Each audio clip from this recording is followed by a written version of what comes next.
Easy now, people. We're going to start up a wee shrimp tank here for cherry shrimp. So the first thing we need to do is clean it, make sure there's no dirt and debris on it, because this is going to be the back of it that we're going to paint in a minute. And we've popped it upside down so we don't get any of the cleaning agents inside the tank.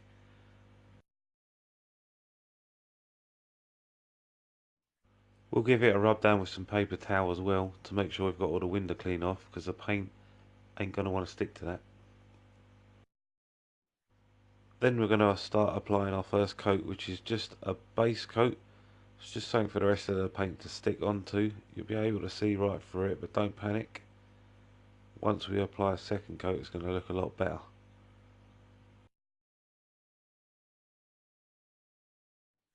This is where we see our background taking shape. I chose black because I thought it would really make the green plants and the red cherry shrimp pop.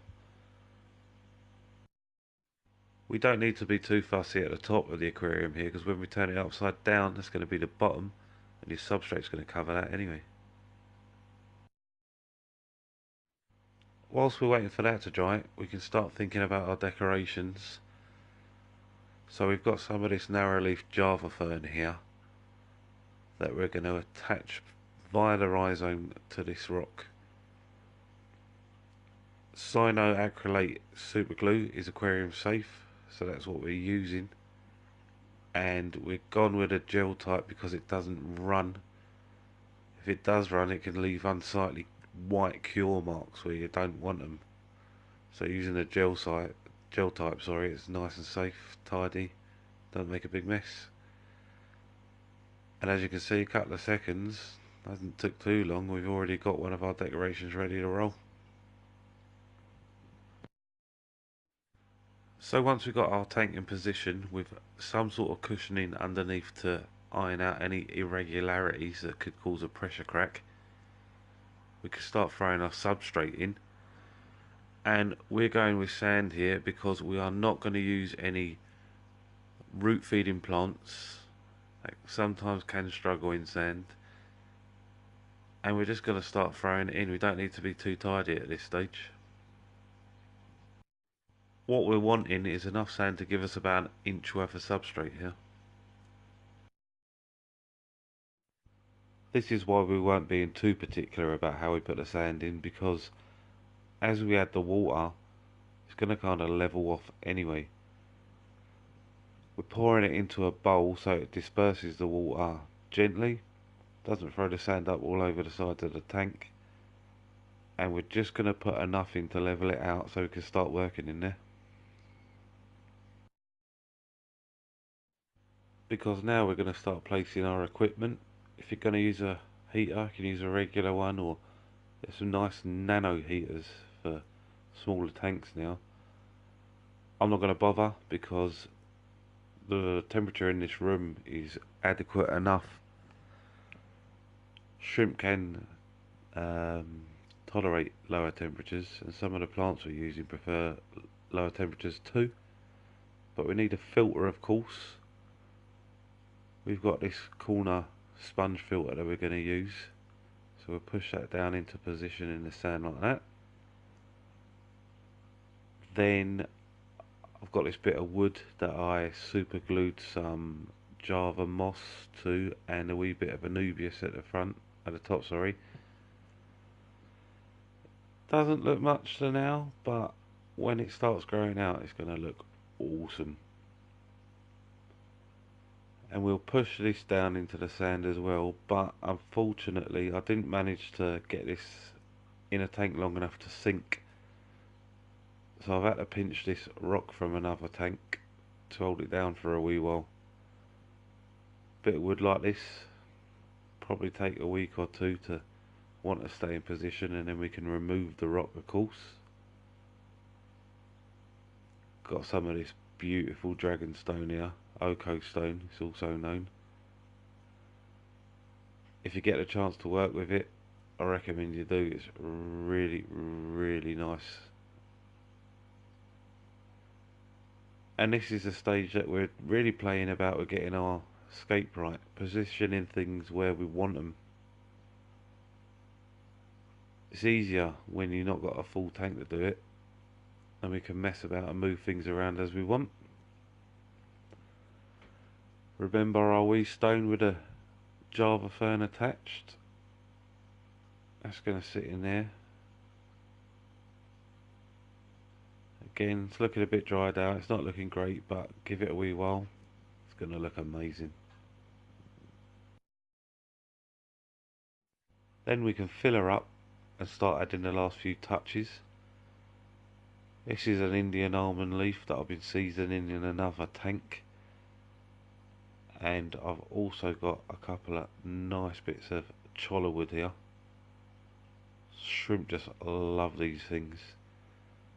I'm not going wider now. We'll do that in another video, but if you're going to have a shrimp tank, you must have Indian almond leaves and cholla wood.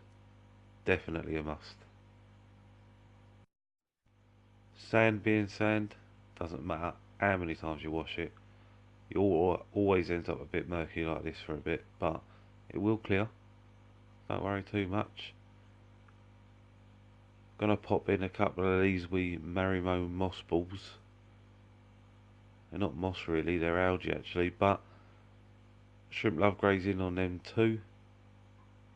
Pretty good for the water and all. And there we've made a pretty cool shrimp playground. I think they're gonna have a great time in there. Gonna really enjoy themselves. One final thing to add is a wee bit of cuttle bone. That's to provide a wee bit more calcium for them. But it's brand new and it's not gonna sink there now. When it does, you can stick that away behind a rock or somewhere else where it's not going to be seen. Now, we don't normally add cherry shrimp to a tank that's not established. They are primarily biofilm grazers, which takes a while to build up, but I've used enough bits from other tanks, the cholla wood and the Indian almond leaves, to get things started.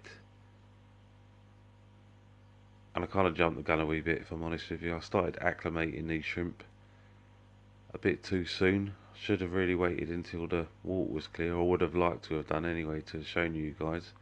But in they go. Sure, they're going to be more than happy in here.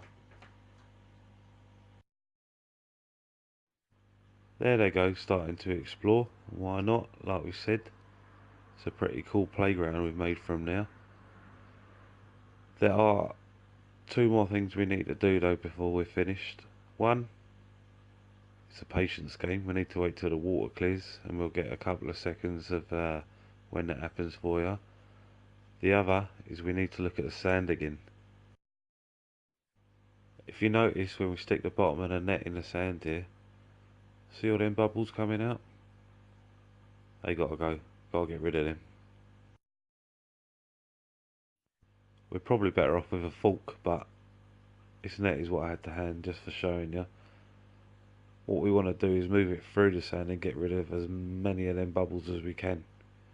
Don't want them trapped under your sand. I didn't think to show you in the video there, but lift up your ornaments even. Take them out, sift through the sand, get the bubbles out and then put them back where you want them. Another thing you could do is add a couple of these wee guys, Malaysian trumpet snails. They're awesome, I wouldn't have a tank without them. They'll burrow through the substrate getting rid of all them bubbles, they'll aerate it, they'll eat some of the wasted food and plant matter in your tank, won't touch your healthy plants. Honestly, get a few of these. Some people complain that they overpopulate, but they only overpopulate if there's an adequate food source. Don't overfeed, they won't explode. And there we go. This isn't fully clear, but it's clear enough. All the essentials in there. I mean, there's tinkering to be done. I think we could do with more Java fern between those dragon stones and maybe to the left. I mean, you're gonna tinker, plants are gonna grow, you're gonna change things up, but all the basics that are in there, all the essentials are in there to make a good home for your cherry shrimp and for you to enjoy. I mean, it looks pretty, right? Anyway, I hope that helps you out if you're thinking about doing it. And I'm out. Later, later, later, later.